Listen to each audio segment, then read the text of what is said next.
Hey, Mike, thanks for your time.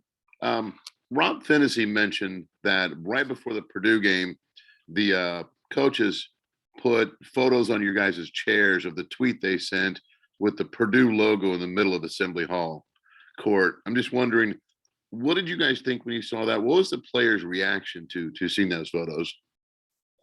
It just kind of made us a little bit more hungry. We already hungry because all week everybody been talking about how long it's been since we beat them. So, I mean, we was already fired up, but it just added a little bit more to it.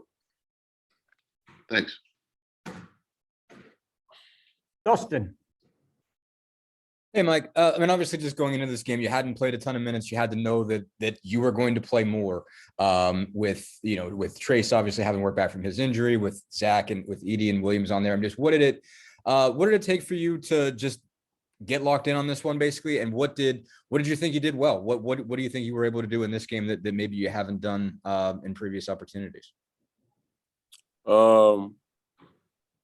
I mean, it wasn't nothing that I had to lock in for. I'm always ready to play, and I got the opportunity last game, so that's really what it was. And on top of that, what I think I did well, I just think I defended and made it things tough for their bigs. I know that they are good. Both of them, Zach and Travion are both good.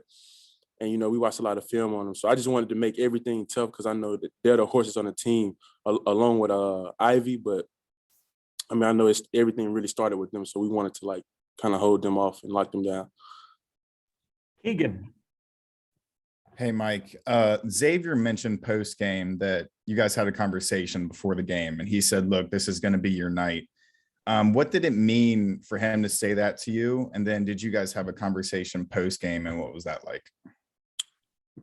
I mean, I just knew that it was going to be a night that I was going to play. You know what I'm saying? Just because of that they're bigs, and you know what I'm saying, the situation that was going on with us with Trace being hurt, and them having good bigs that come off the bench and start. So I just knew that it was going to be my day to play. So I mean, we didn't really have a conversation post game because I mean I was saying it all week that what I'm saying, that everything that happened, we pretty much spoken into existence. So it wasn't really like a big shock or nothing like that. We just handled business. So that's pretty much it.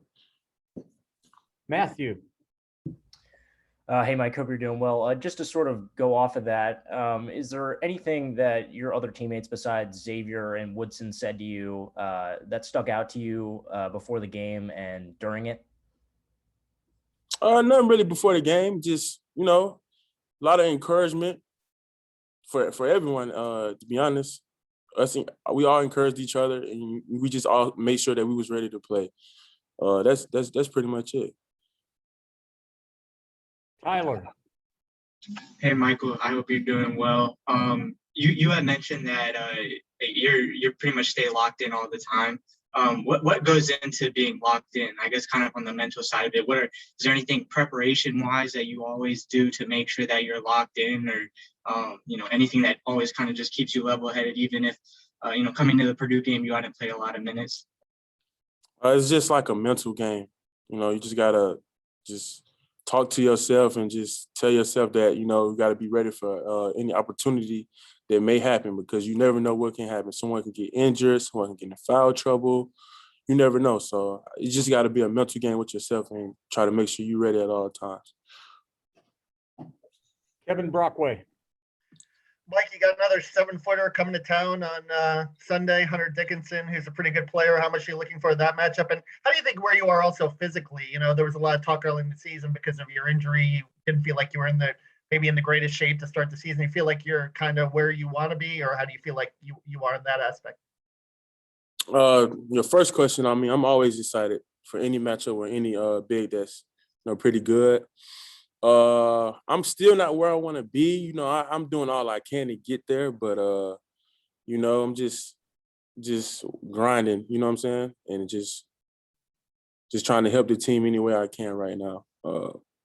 Yeah. Alex.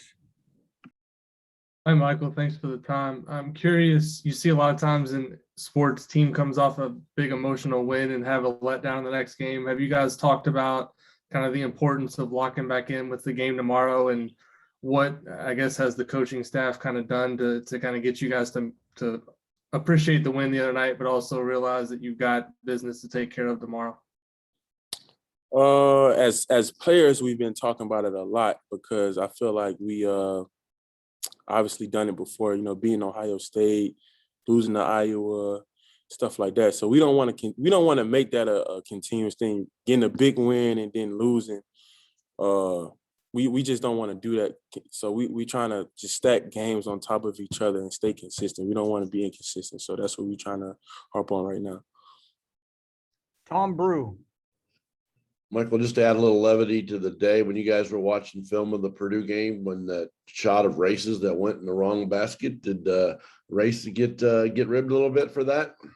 Nah, you know, if you playing hard, it's not too much anyone's gonna say because you playing hard, you giving your effort. You know, stuff like that happens every blue moon. So we weren't really too concerned about that. Nah. Jeff Rabjohns. Hey, man, outside of things that were talked about, as far as specific play against Purdue, what were things that you were able to do that made you so effective? It seemed like battling them for real estate impacted where they were able to catch the ball sometimes. But I want to get your thoughts as far as the actual play on the floor. What were the things that actually made you effective against Edey and Williams? Honestly, it just was making them catch the ball to where it wouldn't be like easy. We wanted to like make them catch the ball far away from the basket because we didn't feel like they were good enough or comfortable enough to make plays when they're far away. So that's what we wanted to do. We wanted to push them out. And on offense, we wanted to put them in a lot of ball screens because we wanted to make them guard. And I just feel like we executed that game plan offensively and defensively. Thanks, man. Tyler. Yeah, Mike, what's the biggest things that you've learned from Mike Woodson? I guess what has it just kind of been like working with him and the biggest ways that he's kind of trying to push your game and help you improve? Oh, it's been good. I'm just learning. I feel like I'm learning things that goes on or that's taught at the pro level as opposed to how college coaches teach things and how the game is down here. I feel like I'm learning that aspect, and yeah, I'm enjoying it, and I'm gaining some good knowledge. Keegan. Being a transfer and, you know, being new to this whole kind of culture here at Indiana, with the students storming the court and such an intense game and all the pandemonium post game, what was that whole experience like? Honestly, that was crazy. That was the biggest game I ever been a part of in my life. And, you know, when you watch college basketball games in general, like in big games, you see fans rush the court. And that's the first time I ever been a part of that. So it was fun. That's like a memorable day. I will always remember that day in my life. It was fun, though. It was a good day. Alex. Hey, Michael. Craig Alloway's obviously giving you guys a big lift since he's come back from injury. I'm curious when you look at him as a player, what makes him most effective in terms of just being able to defend at the level he does and some of the little things he does, and also what's he like kind of behind the scenes and in practice and in the locker room? Trey's great. He's a good locker room guy. Gotta love him. On the basketball side of things, I feel like he brings a lot. Obviously, defensively, he locks up in the passing lane, getting steals and stuff like that. And I feel like on offense, he can play multiple positions, so that helps a lot too. He can play the 1, he can play the 2, maybe slide to the 3. So he bring a lot to the table. We'll finish up with Jim and then Tristan. Go ahead, Jim. Michael, you said earlier that everything that happened, you guys spoke into existence, which obviously you have to believe in yourselves. But what did this do for a win for you guys, for having people like yourself come in and have such a vital role, Rob Finney having such a vital role, because usually all the talk goes to Trace and all that, but it was a complete total team effort. What does that do for this team going forward? I feel like it just gives certain players more confidence and just shows that, you know, we have a good team. You know what I'm saying? We have a lot of players that can contribute in so many different ways.